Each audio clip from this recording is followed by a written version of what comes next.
समय की बात है। एक गांव में हरिया नाम का किसान अपने परिवार के साथ रहता था। हरिया जितना मेहनती और लगन से काम करता था, उसका पुत्र उतना ही आलसी व निकम्मा था। अपने पुत्र के भविष्य के बारे में चिंता करते हुए एक दिन हरिया ने अपने पुत्र को अपने पास बुलाकर बोला, मैं बहुत बूढ़ा हो चुका हूँ, इसलिए मुझसे अब इतना काम नहीं होता है। तुम स्वयं अपने खेत खलिहान पर ध्यान दो। अब खेतों में गेहूं की फसल लगाने की जिम्मेदारी तुम्हारी है, तो तुम्हें ही लगाने होंगे। बेटे ने कहा, ठीक है पिताजी। कहकर चला गया।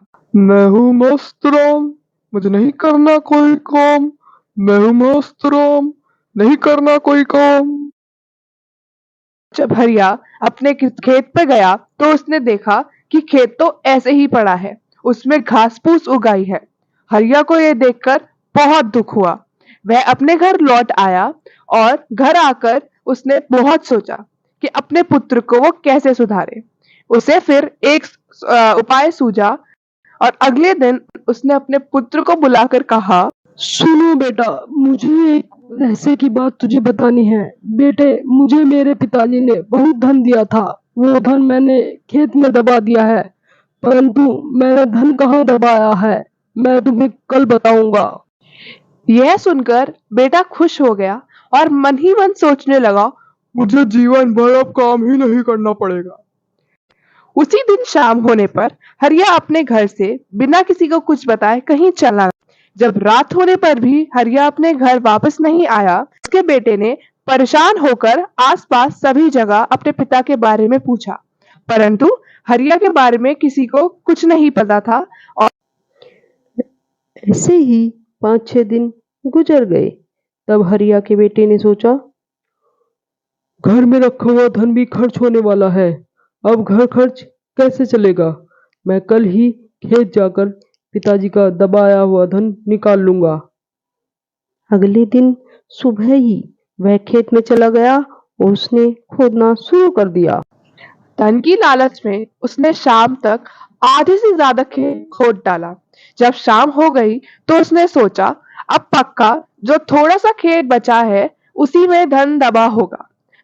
कल सुबह ही आकर उस धन को निकाल लूंगा। अगले दिन सुबह ही वह अपने खेत में चला गया और बाकी आधा हिस्सा भी खोद डाला, परंतु उसे कोई धन नहीं मिला। गुस्से में बड़बड़ाने लगा कि पिताजी ने मुझसे झूठ बोला।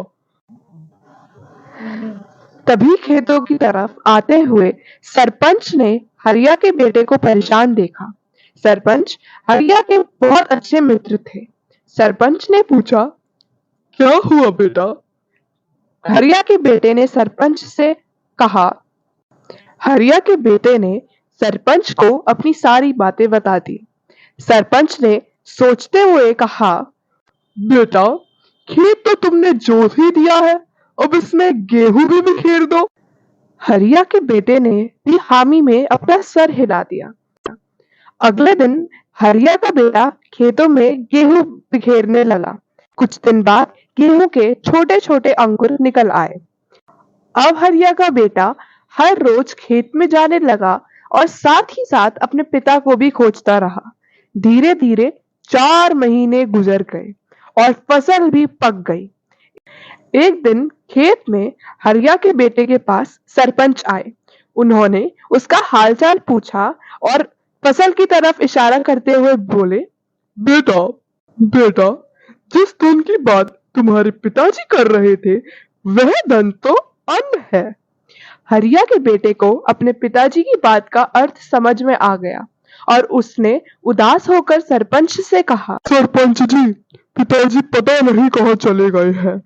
कितने दिन बीत गए, उन्हें ढूंढ रहा हूँ परंतु मिल नहीं रहे। सरपंच जी ने मुस्कुराते हुए कहा, तुम्हारे पिताजी सकुशल हैं। वह तुम्हारी मंगल कामना के लिए 4 धाम की यात्रा पे गए। उन्हें समय समय पर तुम्हारे सारे समाचार देता रहा। वे परसों तक लौट आएंगे।